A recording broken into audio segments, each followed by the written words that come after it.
की बहनों के बीच से हजारीबाग के सांसद को चुनौती देता हूं कि वास्तव में अगर आप राम को मानते हैं तो 50,000 करोड़ की संपत्ति में 1,000 करोड़ रखिए, बाकी उन 50,000 करोड़ आप जनता को। प्रेम सिन्हा जब राम के नाम से वोट मांगेंगे, आपको थोड़ा सवाल करना चाहिए, जिसके पास 50,000 करोड़ की संपत्ति है तो किस मुख से राम के नाम से वोट मांगेंगे? उनसे पूछेगा कि राम का मतलब क्या है भाई, राम का आदर्श क्या है, राम का चरित्र क्या है, राम का आचरण क्या है, उनसे पूछिएगा। आज तक राम जी ने तो हमारे 1932 के खतियान को भी मजबूत किया है। राम जी ने हमारे 1932 के खतियान को भी मजबूत किया है। अब आप बोलेंगे कैसे? राम जी का विवाद कब का है? 1528 का है। समाधान कब हुआ? 21वीं सदी में। समाधान किन्होंने करवाया? लोकतंत्र ने। लोकतंत्र ने। तो भाई जब मुगलों के काल की समस्या का समाधान लोकतंत्र में हो सकता है, तो हम तो अंग्रेजों की काल की समस्या का समाधान मांगे। यानी विचार, राम यानी आचरण, राम यानी आदर्श, राम यानी कर्तव्य, एक भी लक्षण वर्तमान यानी राम जी के पास 50,000 करोड़ की संपत्ति होती तो वो क्या करते? अरे वो बिशुनगढ़ के 45 मजदूरों को सऊदी अरब में नहीं छोड़ते। वो बिशुनगढ़ के 45 मजदूरों को सऊदी अरब में नहीं छोड़ते जो टॉयलेट का पानी पी रहे हैं।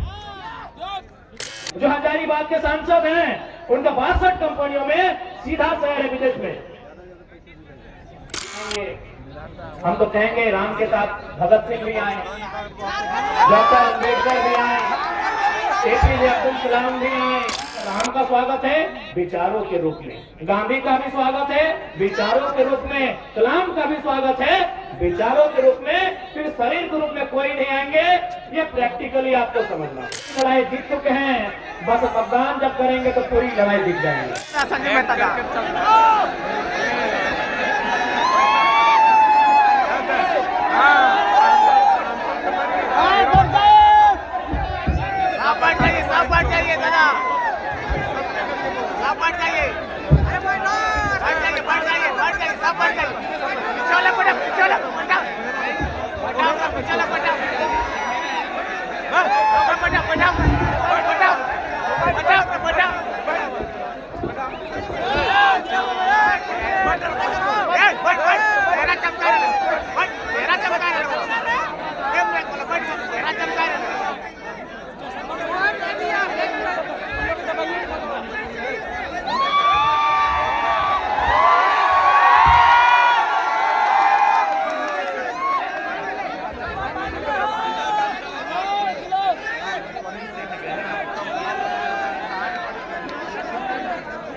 झारखंड के सबसे प्राचीन जिला हजारीबाग, जिसका गठन 1833 में किया गया था। झारखंड के सबसे प्राचीन जिला हजारीबाग की सरजमी में जितने भी झारखंडी उपस्थित हैं, उन सभी को झारखंडी जोहार करते हैं। और आज ढलती हुई शाम झारखंड के उगते हुए सूरज का अनुमान कर सकती है। और आप इस कड़कड़ाती ठंड में जिस प्रकार से अपने जगह में हमारे सभी वक्ताओं को गंभीरता पूर्वक एक एक शब्द उनके वचनों को सुन रहे हैं, इससे यह आभास हो चुका है कि हम लोग इस जंग की आधी लड़ाई जीत चुके हैं। बस मतदान जब करेंगे तो पूरी लड़ाई जीत जाएंगे। कि वह खून कहो किस मतलब का जिसमें उबाल का नाम नहीं, कि वह खून कहो किस मतलब का जिसमें उबाल का नाम नहीं, वह खून कहो किस मतलब का जो आ सके देश के काम नहीं। उस दिन लोगों ने सही सही खून की कीमत पहचानी थी जब बर्मा में सुभाष ने उनसे मांगी कुर्बानी। बोले स्वतंत्रता की खातिर बलिदान तुम्हें करना होगा, बहुत जी चुके हो जग में तुम्हें मरना होगा। आजादी के चरणों में जो जयमाल चढ़ाई जाएगी, सुनो तुम्हारे शीशों के फूलों से गुथी जाएगी। यह आजादी का संग्राम भला पैसों पर खेला जाता है, यह शीश कटाने का सौदा नंगे सर झेला जाता है। आज जननायक कर्पूरी ठाकुर जी की जयंती है, जैसा हमारे संजय दा बता रहे थे। उस जननायक को नमन करते हैं और नेताजी की पंक्तियों को रखा कि कल नेताजी की जयंती थी और एक दिन पहले इस देश में आस्था के विषय, करोड़ों लोगों के आस्था के विषय राम अयोध्या में विराजित हुए। क्योंकि देश में एक माहौल, एक गीत बना, राम आएंगे। हम तो कहेंगे राम के साथ भगत सिंह भी आए, डॉक्टर अम्बेडकर भी आए, एपीजे अब्दुल कलाम भी आए, महात्मा गांधी भी आए, सरदार पटेल भी आए, चंद्रशेखर आजाद भी आए, अशफाक अली खां भी आए। लेकिन क्योंकि हम पढ़े लिखे लोग हैं, हमें प्रैक्टिकली और लॉजिकली बात करनी चाहिए। बिल्कुल राम आए, बाकी जितने महापुरुष है वो भी आए, लेकिन क्या वो शरीर से आएंगे? हम पढ़े लिखे लोग हैं, प्रैक्टिकली बात कीजिए, हम लोग लॉजिकली बात कीजिए, इमोशनली नहीं। क्या जो महापुरुष चाहे कोई रहे, राम रहे, कृष्ण रहे, गांधी रहे, कलाम रहे, जिन्होंने अपने शरीर को त्यागा है, वो शरीर के रूप में आएंगे? क्या वो बोलते हुए आएंगे? क्या वो खाते हुए, नाचते हुए, गाते हुए आएंगे? नहीं, वो विचार के रूप में आएंगे। अतः राम का स्वागत है विचारों के रूप में, गांधी का भी स्वागत है विचारों के रूप में, कलाम का भी स्वागत है विचारों के रूप में, फिर शरीर के रूप में कोई नहीं आएंगे। ये प्रैक्टिकली आपको समझना होगा। यानी हम स्वागत करते हैं, राम आएंगे, स्वागत करते हैं। अब आप कहेंगे कि अब तक हमने कभी सभाओं में इसका जिक्र नहीं किया, आज क्यों नहीं? इसलिए कि कुछ दिन बाद हजारीबाग के सांसद राम जी के नाम पर वोट करेंगे, राम जी के नाम पर वोट मांगेंगे। एक बात बताइए, राम का मतलब क्या होता है? राम का मतलब होता है त्याग, राम का मतलब होता है पिता के वचन के लिए राजपाट का त्याग। और ये जयंत सिन्हा जब राम के नाम से वोट मांगेंगे, आपको थोड़ा सवाल करना चाहिए, जिसके पास 50,000 करोड़ की संपत्ति है, और किस मुख से राम के नाम से वोट मांगेंगे? उनसे पूछेगा कि राम का मतलब क्या है भाई, राम का आदर्श क्या है, राम का चरित्र क्या है, राम का आचरण क्या है, उनसे पूछिएगा। आज लगभग 62 विदेशी कंपनियों में उनका सीधा शेयर है, और ये व्यक्ति राम के नाम से मतदान करेंगे और आप मतदान दे देंगे। 62 कंपनियों में जो हजारीबाग के सांसद हैं, उनका 62 कंपनियों में सीधा शेयर है विदेश में। वो तो आप जानेंगे कि परसेंटेज कितना है, लेकिन मुझे जहां तक जानकारी है 62 कंपनियों में इन ढोंगियों का, इन पाखंडियों का सीधा शेयर है। यदि राम जी के पास 50,000 करोड़ की संपत्ति होती तो वो क्या करते? अरे वो बिशुनगढ़ के 45 मजदूरों को सऊदी अरब में नहीं छोड़ते, वो बिशुनगढ़ के 45 मजदूरों को सऊदी अरब में नहीं छोड़ते जो टॉयलेट का पानी पी रहे हैं। वो बड़का गांव के लोगों में कर्फ्यू का माहौल नहीं उत्पन्न करते, जो है अडानी प्राइवेट लिमिटेड कंपनी जमीन अधिग्रहण के लिए वहां इस प्रकार से पुलिस प्रशासन भरी है जैसे वो तालिबान लगता है। और कल ये शख्स आएंगे और ये भावनाओं के नाम पर, आस्थाओं के नाम पर मत लेने का काम करेंगे। तो क्या राम का चित्र ऐसा ही था जैसा जयंत सिन्हा का है? इसलिए आज राम यानी विचार, राम यानी आचरण, राम यानी आदर्श, राम यानी कर्तव्य। एक भी लक्षण वर्तमान जो सांसद है, क्योंकि यहाँ सबसे ज्यादा हिंदू मुस्लिम के नाम से मतदान होता है, एक भी लक्षण राम का इनमें नहीं दिखता है। ये तो ऐसे लोग हैं जिनके कारण एक और हमारे राज्य में भुखमरी है, हमारे राज्य में गरीबी है, पलायन है, विस्थापन है। और आपको जानकारी होना चाहिए, पूरे झारखंड में सबसे ज्यादा अगर विस्थापन कहीं है तो हजारीबाग जिला, हजारीबाग लोकसभा के बिशुनगढ़ प्रखंड में। इसलिए आज मैं आपसे यही कहना चाहूंगा कि जब मत की बारी आए, ऐसे व्यक्ति को चुनिएगा जो आपकी बातों को दिल्ली में रख सके, जो आपकी बातों को दिल्ली को मजबूत कर सके, जो आपकी लड़ाई को लड़ सके। एक बात सभी जानते हैं, अरे उसको बैठाइए, चाहे मीडिया के कर्मी हो या प्रशासन के लोग हो या सरकारी कर्मचारी हो, हर कोई यहाँ अपने जीवन में चाहता है कुछ संपत्ति का अर्जन करके चले जाए। लेकिन आपको जानकारी होनी चाहिए, आज जिस प्रकार से झारखंड का माहौल बना है, कहीं सड़क चौड़ीकरण के नाम पे, कहीं डैम के नाम में, कहीं तालाब के नाम में, कहीं माइंस के नाम में, कहीं फैक्ट्री स्थापित करने के नाम में हमारी जमीनें कौड़ी के भाव ले रहे हैं। यदि आज हमारे पास दिल्ली में शख्स नहीं होगा जो हमारे लिए लड़ सके, तो आने वाले दिन ऐसा होगा कि झारखंड एक खंडहर के रूप में होगा, हम और आप केवल तमाशा देखेंगे। मैं आपके माननीय सांसद की एक करतूत सुनाता हूँ। करतूत और कारनामा में फर्क होता है, जैसे क्लेवर और कनिंग होने में फर्क होता है। दोनों का मतलब चालाक होता है, लेकिन एक का मतलब धूर्त होता है। तो मैं इनकी एक करतूत आपको सुना रहा हूँ। आपके जो यशस्वी नरेंद्र मोदी जी के नाम पर ये वोट लेंगे, माननीय जयंत सिन्हा, इनका बाप भी सांसद रह चुके हैं, अपना बेटा को बनाने की तैयारी में है। राजरप्पा में प्रोजेक्ट आया था। आज समझिए कि किस प्रकार झारखंड को खोखला किया जा रहा है, किस प्रकार हमारी बुनियादी ढांचे को बर्बाद किया जा रहा है, किस प्रकार हमारे रोजी रोजगार को प्रदेशों के हाथों बेचा जा रहा है। वहां एक प्रोजेक्ट आया था, क्योंकि सांसद हैं, दिल्ली से टीम आई थी, तो सांसद की एक कुर्सी लगी हुई थी। सांसद महोदय कुर्सी में बैठते हैं, अंदर जो दिल्ली की टीम आई थी, 5 सदस्य या 7 सदस्य टीम थी, उनसे पूछा सांसद महोदय ने, यशस्वी सांसद, आपके लोकप्रिय सांसद, आपके धर्मात्मा सांसद, अब भाई राम के नाम से वोट मांगते हो, धर्मात्मा ही होंगे, और आपने दिया है। इस धर्मात्मा सांसद ने पूछा कि ये प्रोजेक्ट कितने में कंप्लीट हो सकता है? बोला सर हार्डली 15 से 20 करोड़ में पूरा हो जाएगा। इस धर्मात्मा, आपके लिए धर्मात्मा, हमारे लिए कहीं ना कहीं ये मानव के रूप में छुपे दानव है। इसने कहा इसको 250 करोड़ बनाइए। आप पता कर लीजिएगा, राजरप्पा प्रोजेक्ट, वहां 15 करोड़ में ये योजना थी, इन्होंने कहा इसको 250 करोड़ बनाइए। यानी जो योजना 15 करोड़ में हो सकती थी, 250 करोड़ किसके लिए?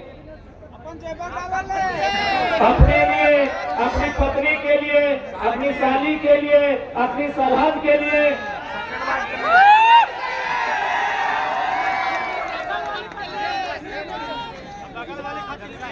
बाकी हमें बताने की आवश्यकता नहीं है कैसे दुराचारी लोग हैं ये। वास्तव में राम भी उनको मानते हैं जो अंतरात्मा से और दिल से मानते हैं। ये लोग अपने पाप को छुपाने के लिए केवल जबान से राम का नाम लेते हैं। अगर वास्तव में राम को आदर्श मानते हैं, मैं आज इस हजारों की भीड़ से, सम्मानित मीडिया बंधुओं के बीच से, मीडिया की बहनों के बीच से हजारीबाग के सांसद को चुनौती देता हूं कि वास्तव में अगर आप राम को मानते हैं तो 50,000 करोड़ की संपत्ति में 1,000 करोड़ रखिए, बाकी उन 50,000 करोड़ जनता को दान कर दीजिए। ये राम का चरित्र हो सकता है, ये राम का आदर्श हो सकता है। मरीज तो यार 50 को कंपनी जो विदेश में चलेगी, आपका वहाँ 30-35% शेयर रहेगा, और झारखंड में जनता को केवल बदलाना के ये लोग काम करते हैं। जैसा सरयाग रखा है रुपया। आज झारखंड गरीब नहीं है मेरे साथियों, मेरी माताओं, मेरे बहनों, मेरे बुद्धिजीवी अभिभावकों, इस झारखंड को गरीब बनाया जाता है। झारखंड नहीं है गरीब।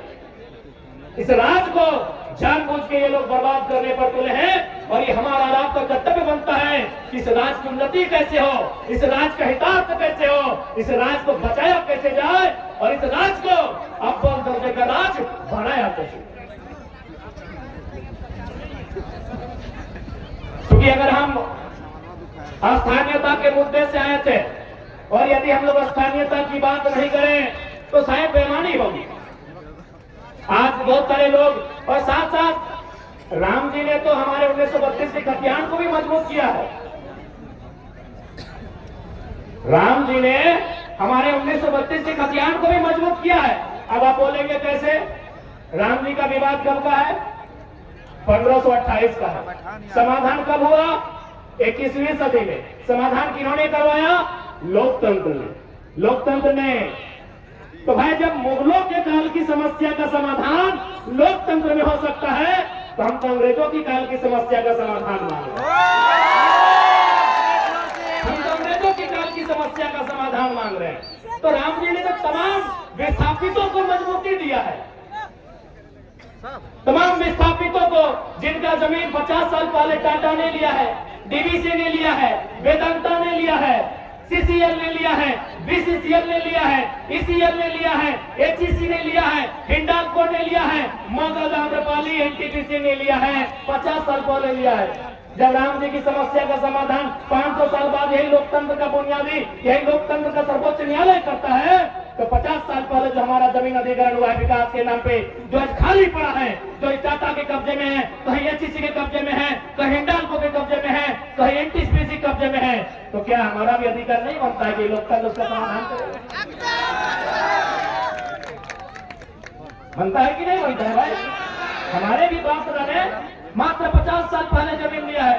NTPC को दिया है कोयला खोदने के लिए, मगध आम्रपाली को दिया है, टंडवा में दिया है, पिपरवार में दिया है, राय बचरा में दिया है, बड़का गांव में दिया है, गोंदलपुरा में देने वाले हैं, लेने वाले हैं। वो कर्फ्यू का माहौल है। यही बिशुनगढ़ में कोणार्क डैम के माध्यम से दिए हैं। तो हमें भी इस लोकतंत्र में उतनी ही आस्था है। तो हमारी भी ये जमीनें, क्योंकि भारत का कानून भी कहता है यदि किसी कंपनी ने, किसी फैक्ट्री ने आपसे जमीन अधिग्रहण किया है और उस जमीन पर अगर कोई काम नहीं हो रहा है तो बाकायदा राज्य सरकार को चाहिए वो जमीनें रैयत को वापस करना चाहिए। तो लोग कहते हैं भाई अंग्रेजों के काल का है, हमने तो बता दिया मुगल काल की समस्या का समाधान लोकतंत्र के माध्यम से हुआ। आप एक बात बताइए, जो लोग कहते हैं कि अंग्रेजों की काल की समस्या है, अंग्रेजों का कानून है, तो भारत के बुद्धिजीवी लोग बताएं तो कि भारत का क्या है? भारत के लोग हमें बताएं। हम लोग थोड़ा कम पढ़े लिखे नौजवान हैं, अभी पढ़ाई लिखाई कर ही नहीं। भारत का है क्या? अरे भारत की प्रस्तावना फ्रांस से, भारत का मौलिक अधिकार संयुक्त राज्य अमेरिका से, भारत का नीति तत्व आयरलैंड से, भारत के मौलिक कर्तव्य रसिया से, भारत का राष्ट्रपति संयुक्त राज्य अमेरिका से, भारत की सांसद ब्रिटेन से, भारत का संघीय ढांचा कनाडा से, भारत का आपातकाल जर्मनी से, भारत की संबंधित सूची ऑस्ट्रेलिया से। तो 1932 अंग्रेजों कहने चलेगा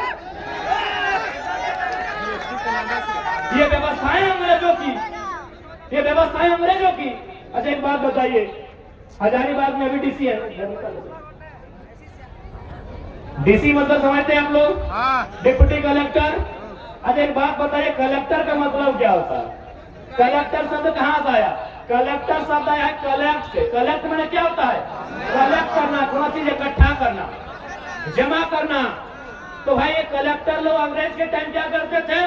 कलेक्ट करते थे, व्यापारियों से, किसानों से लगान कलेक्ट करते थे, खजाना कलेक्ट करते थे। इसीलिए इन्हें कलेक्टर की उपाधि दी गई थी। अब क्या हुआ, एक प्रमंडल चूंकि हजारीबाग में है, वहां आता है डिविजनल कमिश्नर। डिविजनल कमिश्नर समझते हैं ना, यानी प्रमंडल के आयोग। कमिश्नर का मतलब क्या होता है? यानी कलेक्टर जो पैसा, जो खजाना, जो धान चार सोना चांदी कलेक्ट करके ले जाते थे, उस पैसे को सुरक्षित अंग्रेजों तक, ब्रिटेन तक कमीशन लेके जो पहुंचाता था उसे कमिश्नर कहते थे। कमीशन कहां से आया? कमिश्नर शब्द कमीशन से आया है। तो भाई अंग्रेजों का कलेक्टर चल रहा है, अंग्रेजों का कमिश्नर चल रहा है, तो 1932 का खतियान काहे नहीं चलेगा? काहे नहीं चलेगा? अभी बताइए, क्या हमारी लड़ाई गलत है? ये हमारी मांग गलत है? जी नहीं, बस हमारे लोगों को जानबूझकर कमजोर बना के रखा गया है, क्योंकि सारा समस्या है यहाँ की खनिज, यहाँ के कंड कंड में खनिज है, यहाँ के पहाड़ में, यहाँ के पर्वत में, यहाँ के पठार में, यहाँ के जंगल में, यहाँ के नदी में। नदी में नहीं समझे क्या? अरे दामोदर नदी को भी लोग चेंज करना चाहता था। ये पैसे के लालची लोग, क्योंकि दामोदर नदी के नीचे मैक्सिमम कोयला है, ये लोग दामोदर नदी के बहाव को बदलना चाहता था। यानी यहाँ के पहाड़ में खनिज, यहाँ के नदी में खनिज, यहाँ के नालों में खनिज। इसीलिए जानबूझ के झारखंड की व्यवस्था को चौपट किया गया। अब आप कहेंगे कैसे? क्योंकि हजारीबाग को मैंने अक्सर कहा है ये एजुकेशन हब है, शैक्षणिक राजधानी है। अगर रांची राजधानी, दुमका उपराजधानी, कोडरमा अपराध राजधानी, धनबाद कोयला राजधानी, जमशेदपुर स्टील राजधानी, तो हजारीबाग शैक्षणिक राजधानी है। अब कैसे व्यवस्था को यहाँ का नेस्तनाबूद किया गया है सुनिए। हम 2011 बैच के इंटर ऑफ साइंस के स्टूडेंट हैं। हो सके कोई 12 वाले होंगे, कोई 13 वाले होंगे, कोई 10 वाले होंगे, कोई 9 वाले होंगे। ईमानदारी से बताइए उस समय इंटर का रिजल्ट क्या होता था, खासकर इंटर ऑफ साइंस का बताइए। मैं बता रहा हूं 2011 में 28%। गंभीरतापूर्वक सुनिएगा कि कैसे एक सिस्टम काम कर रहा है जो झारखंड को दिन प्रतिदिन खोखला कर रहा है।